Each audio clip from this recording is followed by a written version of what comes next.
Nations have always built monuments to their heroes, tributes that are defense against or conquest of other nations. But the monument here doesn't favor one nation over another. It is the first of its kind to commemorate the enduring survival of a species, our species. More importantly, it commemorates the man who gave the world faith, who gave humanity a future, who made mankind believe again. Master Chief Petty Officer John 117.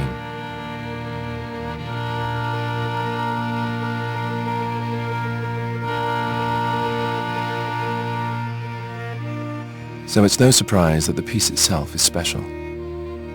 Begun 3 years ago in 2607, the monument is a diorama built entirely by hand.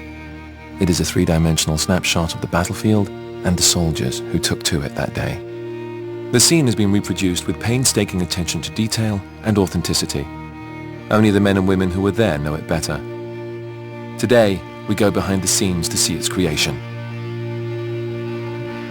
To ensure historical accuracy, the boot camp induction scans of every Marine involved in the battle were obtained from the United Nations Space Command records.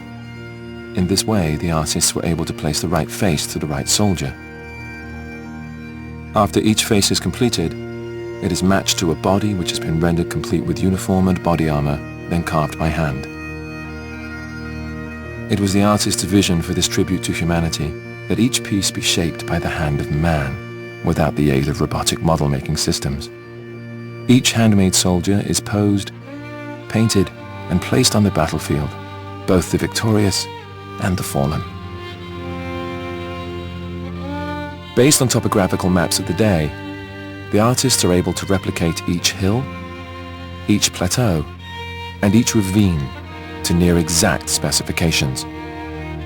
But one of the real marvels is in the cityscape itself. After fighting had ceased, meta-archaeologists unearthed the city's building archives. In them were found perfectly preserved architectural blueprints of every structure in the city.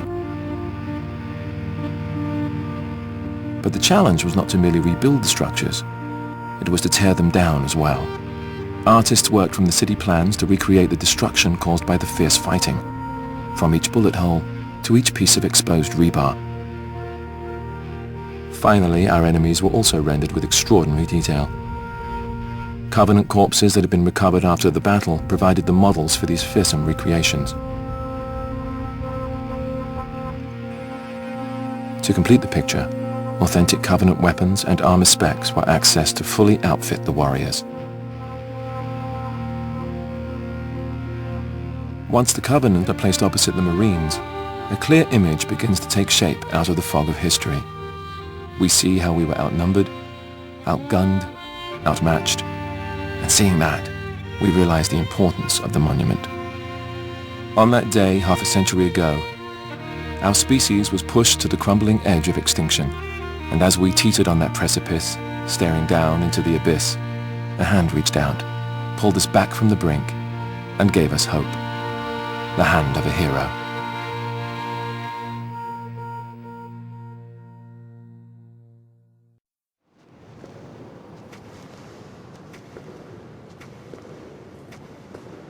Can you tell us what you remember about the battle? We'd been fighting for a while. On the 7th day, we ran out of ammo.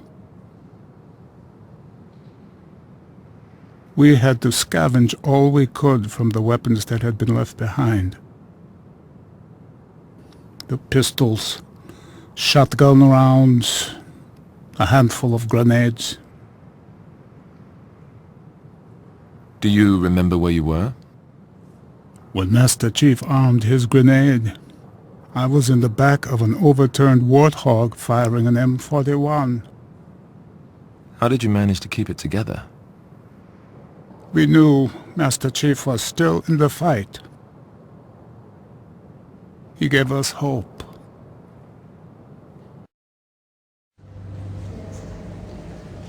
I was a sniper, used a standard high-powered sniper rifle. At 600 yards, it would go through about 13 feet of flesh and bone. What about you? Well, I used a shotgun. Could you tell us a bit about that one? This one, sure. We saw a lot of these. This is an old Covenant weapon. It's a spike rifle. We call it the Spiker. And who used it? Well, the brutes mostly. Can you show us how it works? Sure. They used it as a handgun. That's heavy. Holding an enemy weapon like this feels... I don't like it. If you'd have told me a few years ago we would be here in this place talking about this, I would have said, no way, it's not going to happen. If there's one reason why we're here, I would say it's because of the chief.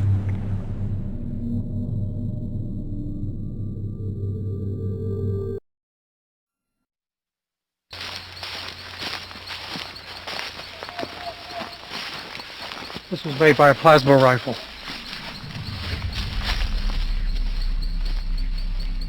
This is it. Right here.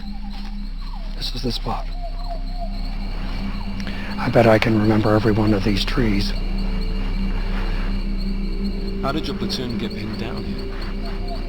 We got word the Covenant was out here hunting us, and that Master Chief wouldn't be able to rendezvous with us until dawn, so we had to go dark. Go dark? It's no helmet lights, no readouts, nothing that will give away our positions. Like rabbits down a hole. Invisible. Do you mind if we turn the lights off? Okay, all right.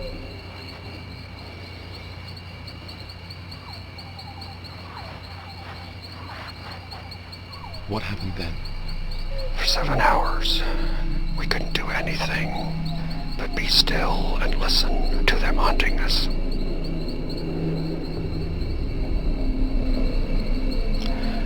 All we could do was sit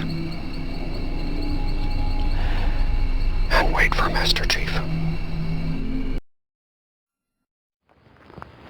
For the first time in 43 years, Lieutenant Shah returns to the site of the battle.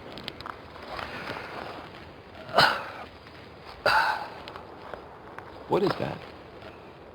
A shell from a sniper rifle. It's amazing there's still so many remnants out here. Where's Master Chief's grave? I don't think anyone really knows. There was a ceremony 5 years ago, over there. Just as a symbolic gesture. The coffin was empty. Why was the coffin empty? No Spartan could be listed as KIA. They could only be listed as MIA, missing. So it could be said, but no Spartan was ever killed in combat. So the ceremony was tribute more than a burial. Doesn't look like much. Chief told me once that no soldier should be honored for doing what is expected. Do you believe that? I did, and I still do.